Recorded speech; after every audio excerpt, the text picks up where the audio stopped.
Hello guys, അങ്ങനെ 3 തവണ നാണം കിട്ടിയതിന് ശേഷം ഞങ്ങൾ വീണ്ടും 4ാമത് സൈൻ ലേബാൻ തപ്പി പോവുകയാണ്. ഇന്ന് ഞാൻ മാത്രമല്ല, ഞങ്ങൾ രണ്ടുപേരും മാത്രമല്ല നാണം കിടാൻ പോകുന്നത്. ഇന്ന് എൻ്റെ ഒപ്പം കിട്ടും ദേവു ഉണ്ട്, അതിന്റെ ചന്തു ഫ്രണ്ടിലിരിപ്പുണ്ട്.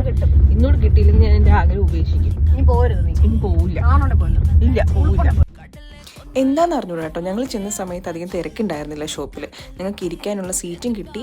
പിന്നെ ഞങ്ങൾ ഓർഡർ ആക്കി ഒരു 5 മിനിറ്റ് വൈകിയതേ ഉള്ളൂ. അപ്പോഴേക്കും സാധനം ഞങ്ങൾ ഓർഡർ ആക്കിയതെല്ലാം വന്നിരുന്നു കേട്ടോ. അപ്പം ഞങ്ങൾ ഓർഡർ ആക്കിയ ഐറ്റംസാണ്. ഒന്ന് ദേ ഈ ചീസ് ബോംബ്. നല്ല ഹൈപ്പ് കണ്ടിട്ടുണ്ടായിരുന്നു റീൽസിലൊക്കെ. അപ്പം ഞങ്ങൾ എന്താണെന്ന് ട്രൈ ചെയ്യാനുള്ള ഭയങ്കര ആകാംക്ഷ ഉണ്ടായിരുന്നു. അതുകൊണ്ട് തന്നെ ഞങ്ങൾ ആദ്യം ട്രൈ ചെയ്തത് ഈ ചീസ് ബോംബായിരുന്നു. ബട്ട് അടിപൊളി. പിന്നെ ഞങ്ങൾ ഓർഡർ ആക്കിയത് ന്യൂട്ടെല്ല പിസ്താഷ്യോ, പിന്നെ 3 ഷേക്ക് ഓർഡർ ആക്കി, അവരുടെ സ്പെഷ്യലായിട്ടുള്ളത്. പിന്നെ ഈ ലോട്ടസ് ബിസ്കോഫ്. അങ്ങനെ ഞങ്ങൾ എല്ലാം കഴിച്ചില്ല, കുറച്ച് കഴിച്ചിട്ട് ബാക്കി പാഴ്സലാക്കിയിട്ട് ദേ വീട്ടിലേക്ക് പോവുകയാണ്. ബാക്കി വീട്ടിൽ ചെന്നിട്ട്. Okay, by.